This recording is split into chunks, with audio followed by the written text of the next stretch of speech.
Adam Gutman is a Republican campaign strategist and an Edward R. Murrow Fellow at Tufts University. Isaac Wright is former executive director for the pro-Clinton super PAC, Correct the Record. Gentlemen, thank you for joining us this afternoon. This is quite an important topic, if you will, because it determines what the Democrat Party, well, not this discussion, but the Democrat Party has to determine where its future is.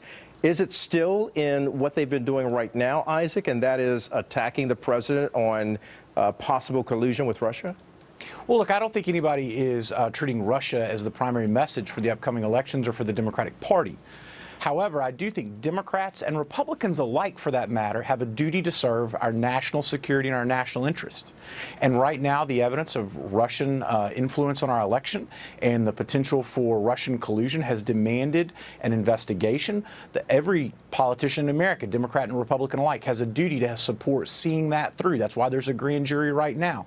There may or may not be criminal charges ahead over the potential collusion and over the Russian influence in our election, and we need to get to the bottom of that. On the other hand, Democrats going into the election are going to have to focus, when they talk to voters, on the bread and butter issues like health care and the economy. Adam, I got to ask you, people wake up in the morning, the first thing on their mind is not Russia, it's how do I feed my children? Where do I get my job? How do I continue to maintain that job? How can I deal with all the issues that are out there, health care, whatever? Have the Democrats been able to hone in on that to not only appease the American people, but to say that we're here to help? Unfortunately for them, no.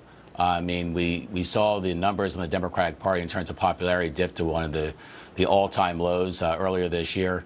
Their message isn't selling it. They're now marketing, of course, Kelly, this new idea called the better deal. Well, let's go back in history. We had Teddy Roosevelt's Square Deal. We had the FDR's New Deal. We had Harry Truman with the Fair Deal. The problem is what this better deal is it's as worthy as the paper it's written on. It is a political piece of rhetoric, and what people want, Kelly, more than ever, is the now deal. They want health care reform now. They want better jobs now. They want to be able to wake up in America that's more admired abroad and safer at home now. And what they're seeing in Washington is an endless stream of investigations of Washington investigating itself. And what they really want, the American people, if the people, the politicians will care to ask, is they want something done to advance the ball for the national interest. Well, Adam, that's very well said. And Isaac, I'll ask you both, gentlemen, that's not just a Democrat problem. It's also a Republican problem, because both parties have failed to meet the need or demand of the American people. And it's interesting, I was listening today, I heard that there was now a new focus in Congress, at least on the House side, where there was now a new caucus, if you will, but this caucus is called problem solvers. Can that possibly work? Can you bring a bipartisan group together to solve problems and get away from Democrat and Republican talking points and get to the heart of what's really necessary? Well, Democrats have been out there offering real solutions on health care.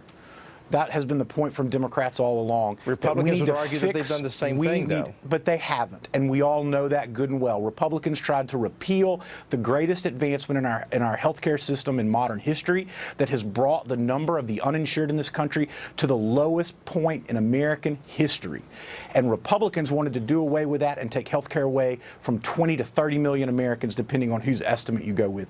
Democrats have said, let's fix what's not working best with Obamacare and make it better. Let's fix the exchanges. They've offered legislation in the U.S. Senate to try to do that. In some cases, Republicans have already voted it down. In the case of the economy, Democrats want to move it forward. Since President Trump took office, we've lost more than 100,000 American jobs. We've had 100,000 layoffs as companies have continued to move jobs overseas.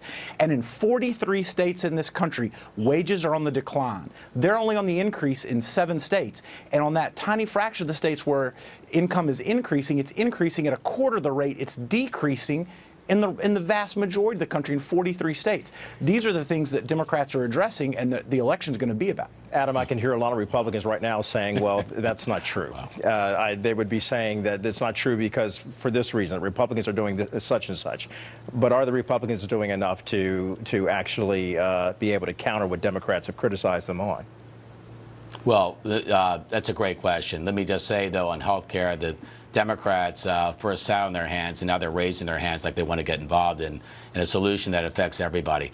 But to your question, I think everyone's disappointed right now in Washington, and it goes across all parties, which is why party loyalty and party ID is at an all-time low, which is why Americans are looking for answers that the traditional party structures in the system are not providing. They're really upset with all of it. The president has tried to call Washington on this, and maybe he hasn't had, you might say, the perfect opening act in terms of message delivery, but the message he came into this job with, that the American people sent him to Washington with, is still as important and relevant as it ever was, which is we got to take on the system, we got to fix what's broken, and we have to do it, and this is a terrible thing for Washington to hear, we have to do this together. Isaac, is that so hard to disagree or agree on, that we do have to do this together? The problem is Adam's talking point, with all due respect, is just not true, that Democrats sit on their hands. Democrats provided legislation. There's legislation pending in the U.S. Senate right now but if I may, that would fix the problem with exchanges. If I may, once again, we see that two talking points are coming together. I just heard Adam talk about coming together, and now I hear you saying the problem is, where's the problem with coming together? I don't get it, gentlemen.